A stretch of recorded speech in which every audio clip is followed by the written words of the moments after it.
Le premier chrétien à perdre sa vie à cause de la persécution. Tu sais c'est qui?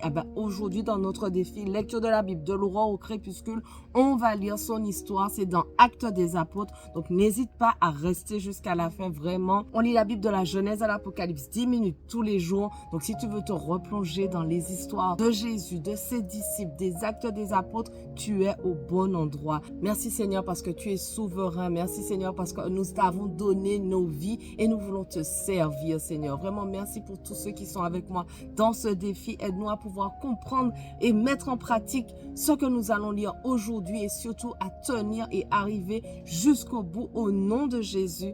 Amen. Donc, tu vas découvrir avec moi c'est qui ce premier chrétien. Mais avant, on finit dans Acte 5, verset 24. À l'écoute de ces paroles, le commandement des gardes du temple et les chefs des prêtres se montrèrent perplexes, ne sachant que penser de cette affaire. Quelqu'un vint leur dire, « Les hommes que vous avez mis en prison sont dans le temple et enseignent le peuple. » Alors le commandant partit avec les gardes et les ramena, mais sans violence, car ils avaient peur d'être lapidés par le peuple. Après les avoir ramenés, ils les présentèrent au Sanhédrin. Le grand prêtre les interrogea en disant, « Nous vous avions formellement interdit d'enseigner en ce nom-là, et voilà que vous avez rempli Jérusalem de votre enseignement et que vous voulez faire retomber sur nous le sang de cet homme. » Pierre et les apôtres répondirent, « Il faut obéir à Dieu plutôt qu'aux hommes. Le Dieu de nos ancêtres a ressuscité Jésus que vous avez tué en le clouant sur le bois. Dieu l'a élevé à sa droite comme prince et sauveur pour donner à Israël la repentance et le pardon des péchés. Nous sommes témoins de ces événements, de même que le Saint-Esprit que Dieu a donné à ceux qui lui obéissent. » Furieux de ces paroles, il voulait les faire mourir. Mais un pharisien du nom de Gamaliel, professeur de la loi estimé de tout le peuple, se leva dans le Sanhédrin et ordonna de faire sortir un instant les apôtres. Puis il leur dit, « Israélites, faites attention à ce que vous allez faire vis-à-vis de ces hommes. En effet, il y a quelque temps, Theudas est apparu, il prétendait être quelqu'un et environ 400 hommes se sont ralliés à lui. Il a été tué et tous ses partisans ont été mis en déroute. Il n'en est rien resté. » Après lui est apparu Judas le Galiléen à l'époque du recensement et il a attiré du monde à sa suite. Lui aussi est mort et tous ses partisans ont été dispersés. Maintenant, je vous le dis, ne vous occupez plus de ces hommes et laissez-les faire. Si cette entreprise ou cette activité vient des êtres humains, elle se détruira. En revanche, si elle vient de Dieu, vous ne pourrez pas la détruire. Ne courez pas le risque de combattre contre Dieu. Ils se rangèrent à son avis, ils appelèrent les apôtres, les firent fouetter, leur interdirent de parler au nom de Jésus et les relâchèrent. Les apôtres quittèrent le Sanhédrin joyeux d'avoir été jugés dignes d'être maltraités pour le nom de Jésus.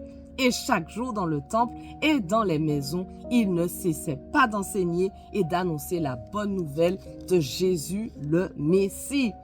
Acte 6, on y vient. À cette époque-là, alors que le nombre des disciples augmentait, les hellénistes murmurèrent contre les Hébreux parce que leurs veuves étaient négligées lors des distributions quotidiennes.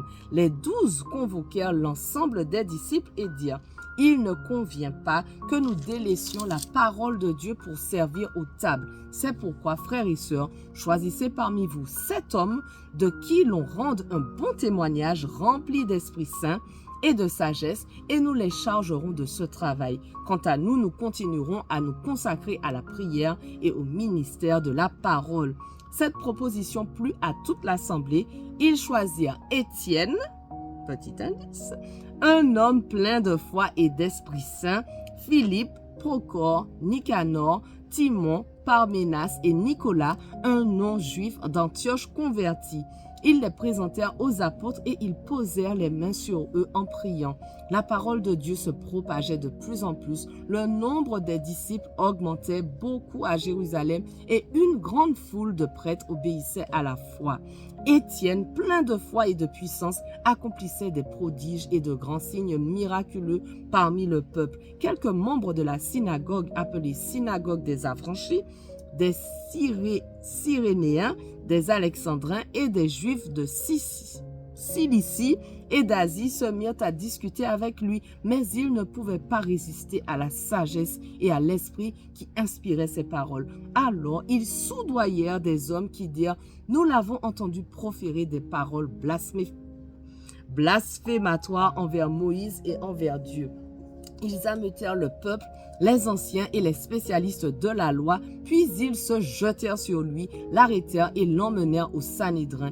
Ils présentèrent de faux témoins qui dirent: cet homme ne cesse de proférer des paroles blasphématoires contre le lieu saint et contre la loi. Nous l'avons entendu dire que Jésus, ce Nazaréen, détruira ce lieu et changera les coutumes que Moïse nous a transmises. Tous ceux qui siégeaient au Sanhédrin avaient les yeux fixés sur Étienne. Ils virent que son visage était comme celui d'un ange. Acte 7. Le grand prêtre dit: est-ce exact? Étienne répondit: mes frères et pères, écoutez, le Dieu de gloire est apparu à notre ancêtre Abraham lorsqu'il était en Mésopotamie, avant qu'il ne s'installe à Charan, et lui a dit: quitte ton pays et ta famille et va dans le pays que je te montrerai. Il a alors quitté le pays des Chaldéens et est allé habiter à Charan. De là, après la mort de son père, Dieu l'a fait passer dans le pays que vous habitez maintenant. Il ne lui a donné aucun héritage dans ce pays, pas même de quoi poser le pied, mais il a promis de lui en donner la possession ainsi qu'à sa descendance après lui, alors même qu'il n'avait pas d'enfant. Voici ce que Dieu a dit: ses descendants séjourneront dans un pays étranger, on les réduira en esclavage et on les maltraitera pendant 400 ans. Cependant, la nation dont ils seront esclaves, c'est moi-même qui la jugerai, dit Dieu. Après cela, ils sortiront et ils me serviront dans ce lieu-ci. Puis, Dieu a donné à Abraham l'alliance de la circoncision. Ainsi, Abraham a eu pour fils Isaac et l'a circoncis le 8e jour. Isaac a fait de même pour Jacob et Jacob pour les 12 patriarches. Les patriarches, jaloux de Joseph, l'ont vendu pour qu'il soit emmené en Égypte. Mais Dieu était avec lui et l'a délivré de toutes ses détresses. Il lui a donné la sagesse et la grâce devant le Pharaon, le roi d'Égypte, qu'il a établi gouverneur de l'Égypte et de toute sa maison. Il est alors survenu une famine dans toute l'Égypte et en Canaan. La détresse était grande et nos ancêtres ne trouvaient pas de quoi manger. Jacob a appris qu'il y avait du blé en Égypte et il y a envoyé nos ancêtres une première fois. La deuxième fois, Joseph s'est fait reconnaître par ses frères et le Pharaon a ainsi appris quelle était son origine. Puis Joseph a envoyé chercher son père Jacob et toute sa famille, composée de 75 personnes. Jacob est descendu en Égypte où il est mort, ainsi que nos ancêtres. Leurs corps ont été transportés à Sichem et déposés dans le tombeau qu'Abraham avait acheté à prix d'argent au fils d'Hamor à Sichem. Le temps où devait s'accomplir la promesse que Dieu avait faite à Abraham approchait et le peuple a grandi et augmenté en nombre en Égypte jusqu'à la venue d'un autre roi qui n'avait pas connu Joseph. Ce roi s'en est pris avec perfidie à notre peuple et a maltraité nos ancêtres au point de leur faire abandonner leurs enfants pour qu'ils ne survivent pas. À cette époque est né Moïse, qui était beau aux yeux de Dieu. Il a été nourri 3 mois chez son père et quand il a été abandonné, la fille du Pharaon l'a adopté et l'a élevé comme son fils. Moïse a été formé avec toute la sagesse des Égyptiens. Il était puissant en parole et en actes. Il était âgé de 40 ans lorsqu'il a eu à cœur de rendre visite à ses frères et les Israélites. Il en a vu un qu'on maltraitait, a pris sa défense et pour venger l'homme malmené a frappé l'Égyptien. Ses frères comprendraient que Dieu leur accordait la délivrance par son intermédiaire, pensait-il, mais ils ne l'ont pas compris. Le jour suivant, il est venu au milieu d'eux alors que certains se battaient et il a essayé de ramener la paix en leur disant: vous êtes frères, pourquoi faites-vous du mal l'un à l'autre? Pourquoi vous faites-vous du mal l'un à l'autre? Mais celui qui maltraitait son prochain l'a repoussé en disant: qui t'a établi chef et juge sur nous? Veux-tu me tuer comme tu as tué l'Égyptien hier?